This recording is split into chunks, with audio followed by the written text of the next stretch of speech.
What's up, my ladies and gentlemen? Welcome to the brand new year of 2022. Hope you had a wonderful, holly jolly Christmas, Boxing Day, or Kwanzaa, whatever you celebrate. I hope you guys had a fantastic holiday celebration. Whether you unwrapped gifts, you sang carols, you did holiday traditions, whether you ate Kentucky Fried Chicken, mainly if you're in Japan. So let's extend this commemoration of this special event as I offer to you a very special review. I understand, as evident by my Shang-Chi and the Legend of the Ten Rings video, that I am not so fond of the fourth phase of the Marvel Cinematic Universe. In all honesty, their stories have downgraded since the latter half of Phase 3, the treatment of characters have been just beyond disappointing, and the writers' attempts of propping up other, newer, awesome characters, only to butcher and character assassinate ones that we loved in the past, is just depressing to watch. And this is coming from somebody who actually really liked Marvel in the past, like the first Avengers, Guardians of the Galaxy, Iron Man 1. Is there a possible chance that Marvel can improve upon their mistakes of Phase 4 and reach heights of other superior work?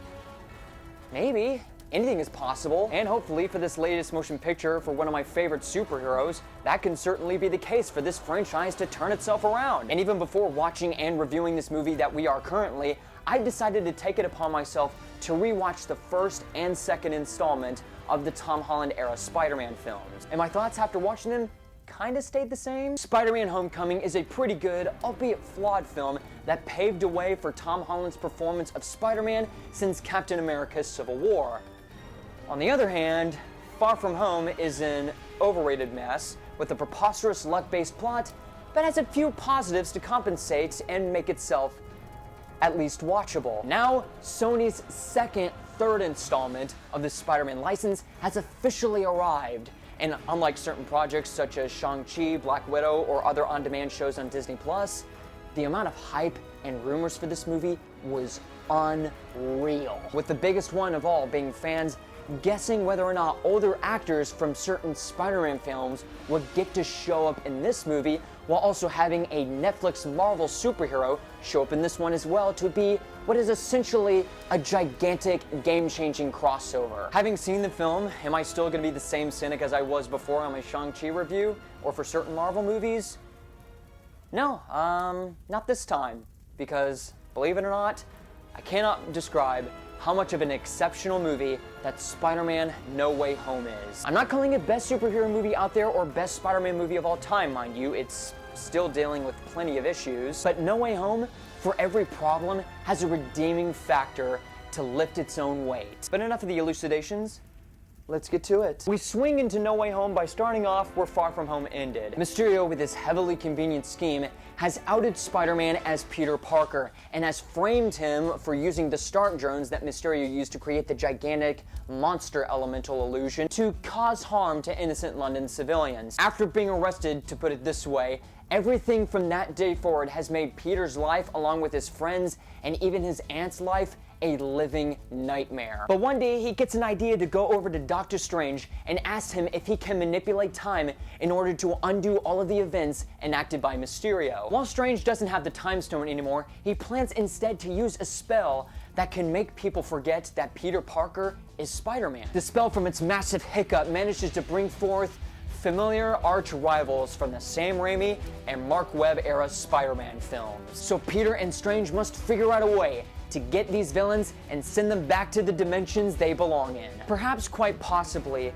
the most unsurpassable thing throughout this entire film would have to be the immaculate character work that unfolds on screen. It's like all of the writing and character development that were so half-assed and inadequate in Far From Home was given a script writing antidote and regenerated these characters to being far more grounded and well thought out than what they were before. And one of those improvements is with Peter Parker himself. This is a Peter Parker that has met the ultimate test in his life, to make extraordinary sacrifices not only to benefit himself, but for his circles of loved ones that he always strives to protect. A character that has been tackled with multiple obstacles in his life while still trying to maintain responsibility for everything in his life, whether it be friends, family, his status as a superhero to the people, or his city that could possibly be crumbling to pieces.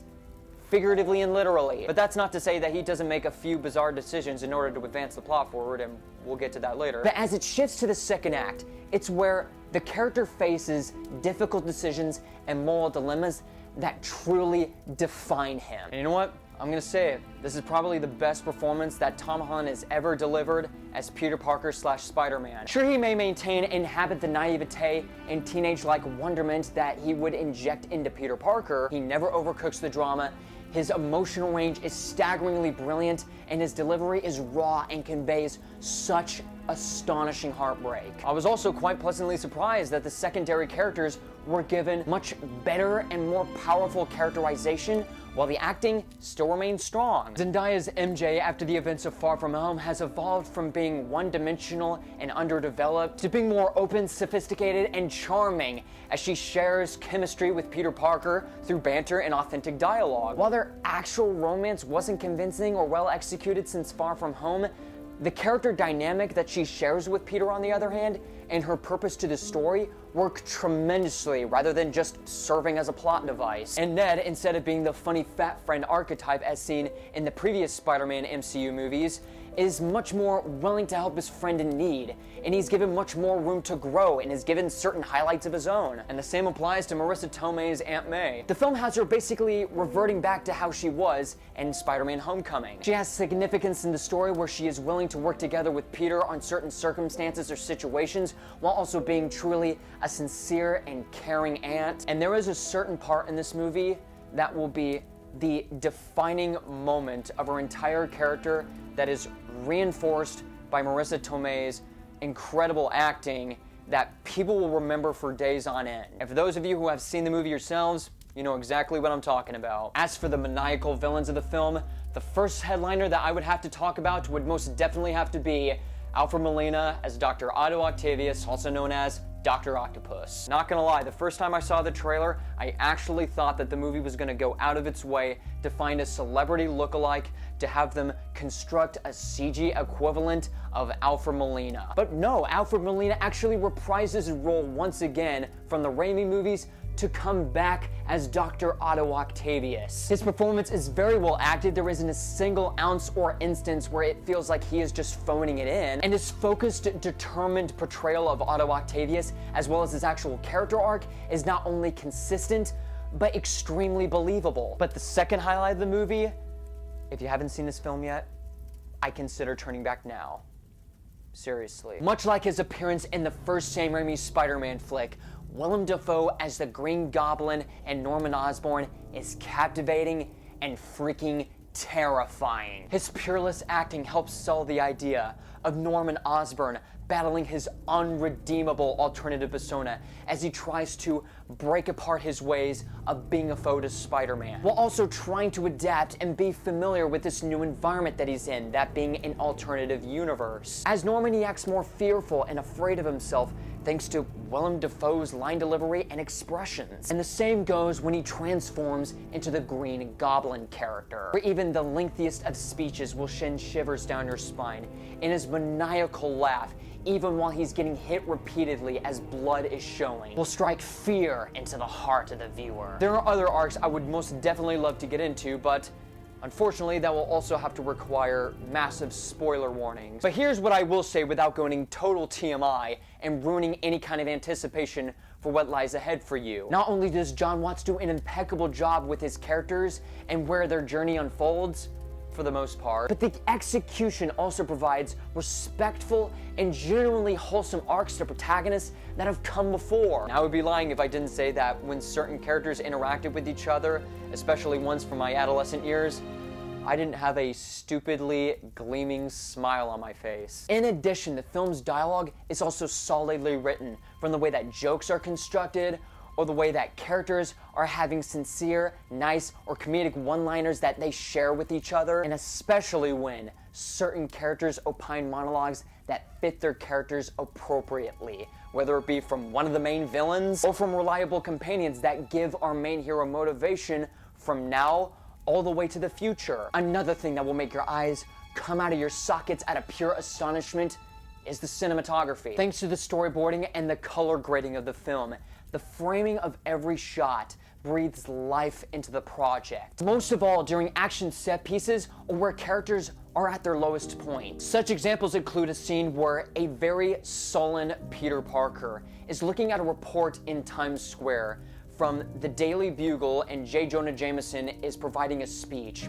and the camera pans away in this very vibrant and beautiful wide shot. It isn't just perfect based upon an aesthetic level. It's perfect because it captures the amount of mistakes that Peter has made while trying to do the right thing. And that every possible thing that could go wrong for Peter Parker did in fact go wrong. There are several wide shots, of course, that are also aesthetically pleasing, right down to certain camera angles that go down during the climactic battle of the movie. And it is so astounding that you can hear the person or the fanboy behind you squealing with glee. And also, speaking of action scenes, I cannot express how electrifying the freaking action set pieces are. The flow and movement of the visual effects during the action scenes truly showcase Spider-Man's flexible and agile abilities to overcome his opponent, as well as making the villains fight at their absolute best. Examples include Spider-Man's match with Dr. Octopus in the middle of the highway while they are using the environment and using their best tools to win. And even white-knuckled moments where characters have their own personal one-on-one fistfights that are excellently choreographed. Everything that is except for Spidey's confrontation with Doctor Strange. I'm sorry, but from a guy who manages to hold himself against Thanos by cloning and doing whatever he wants, which he doesn't do in this fight, and being familiar with other powers that he can conjure inside of the mirror dimension, Spider-Man would have lost 9 times out of 10. All I guess is that Stephen Strange was basically nerfed by the filmmakers just for the sake of the plot. When it comes to the visual effects department in this movie, it is absolutely impressive.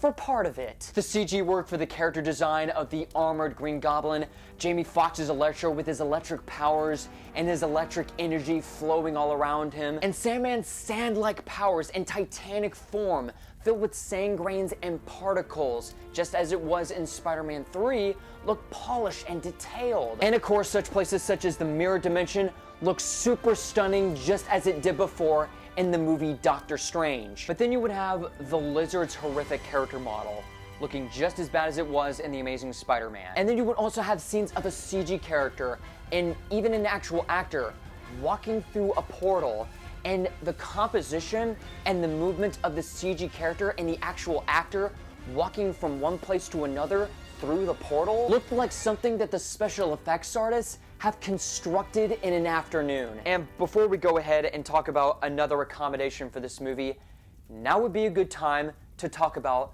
the faults for this flick. One of the big points that I have to describe for you guys is that parts of the first act are really poorly formulated. The beginning of this movie and the end of Far From Home, where Mysterio accuses Spider-Man of killing innocent people in London, does not work at all, because London news outlets will report that there are no civilian casualties upon the drone's attack, which would have made Mysterio's plan work if there actually were. And an investigation on Edith's systems, her security camera footage, and the drone's cloning technology would have proved Peter's innocence. Not to mention that the first act of the movie has plot-related contrivances that cause the film to happen that are quite quizzical, to say the least. Remember Spider-Man messing up the spell for Doctor Strange?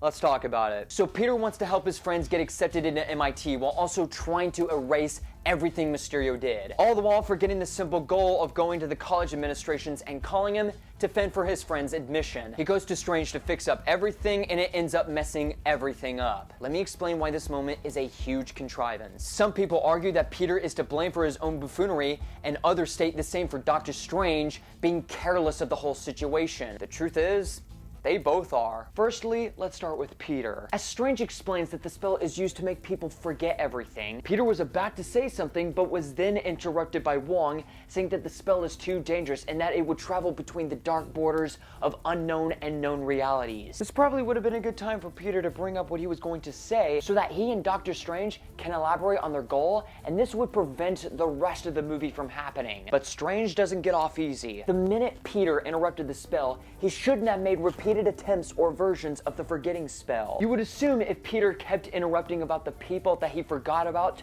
that should absolutely remember him, he would just stop, say the simple phrase, "All right, anybody else that you have in mind? And are you 100% firm on your decision?" before going into a second or third do-over. Unfortunately, Strange redoes the spell every single time that Peter mentions somebody one at a time and scrutinizes him once Peter realizes that he should have just contacted the MIT administrator the entire time. I wish I wasn't saying this sounding all disappointed and stuff, but that is how the entire cobbled contrivance of a first act ends. Where I have talked about how great the character work was, including their exceptional performances, there are some secondary characters that didn't get the same treatment. In fact, some of them felt pretty superfluous and overall like an afterthought. First of all, I've never been a fan of the MCU's version of Flash Thompson. He is essentially the same character as he always was. Incredibly annoying, nothing but a comedy dispenser, especially in instances that are completely inappropriate and poorly timed, such as like Peter Parker, MJ, and Ned just talking about how sad they are that they didn't get admitted into MIT, and then Flash all of a sudden barges in and just is so happy and just braggadocious about the fact that he is into MIT, and then everything just boils down into an awkward silence, and it's just so bad. Sure, Flash might have helped Peter Parker just find the nearest MIT administrator, but Flash accepted his help on the condition that Peter would call him his #1 best friend. Because he's Spider-Man, and he thinks that Spider-Man is his best friend. He even wrote a book about it. Remember when Flash Thompson was like an actual character in the first Amazing Spider-Man movie? And that despite of being a stereotypical bully in the first Sam Raimi Spider-Man film, Flash Thompson kind of played a big part in Peter Parker's growth and development in becoming Spider-Man? Yeah, I miss those days. Dr. Kirk Connors was pretty dang pointless and serves minute purpose in the plot. He doesn't get good development or characterization much like the rest of the villains, and he is the kind of character that if you take him out of the movie, nothing of consequence would happen or would change. And as seen in the post-credit scene in Far From Home, J.K. Simmons has once again reprised his role as J. Jonah Jameson, but there's also wasted potential for him. Because for some reason, the writers kind of wrote him in a way to where he's different from being the reporter that we know into being more of a mockery of InfoWars and its host Alex Jones. Right down to the logo being similar to the news organization and the film going out of its way to throw in a super on-the-nose joke of Jameson pulling out Daily Bugle supplements. It was so on the nose that I thought that Jameson was gonna blame Spider-Man for turning the frogs gay. Before we wrap up, after that barrage of negatives that I have, I just want to end it with one final accommodation and positive for this movie. Because as far as Spider-Man movies go, the ending is appropriate, ultimately satisfying, and concludes a great arc for Peter Parker to be immortalized as the pop culture icon that we remember. It's a rather fitting ending to a trilogy that has built up this character for 4 years, and it all pays off in the finale and the epilogue. Spider-Man No Way Home is not my favorite Spider-Man movie, much like Sam Raimi's first movie, nor is it the best Spider-Man film that exists and leagues with Into the Spider-Verse. But it is indeed one of the better flicks that exist out of the pantheon of feature-length Spider-Man stories, despite its flaws. This is unarguably the best film in the MCU so far, and I highly doubt that any film will surpass such a captivating and gripping tale like No Way Home. It isn't a perfect superhero movie, but for what it has to offer when it comes to character work, moments in the writing, and entertainment value, this isn't a film that you should miss. All I can say is this: welcome to the year of 2022. My name is Nukem, and you know how the saying goes.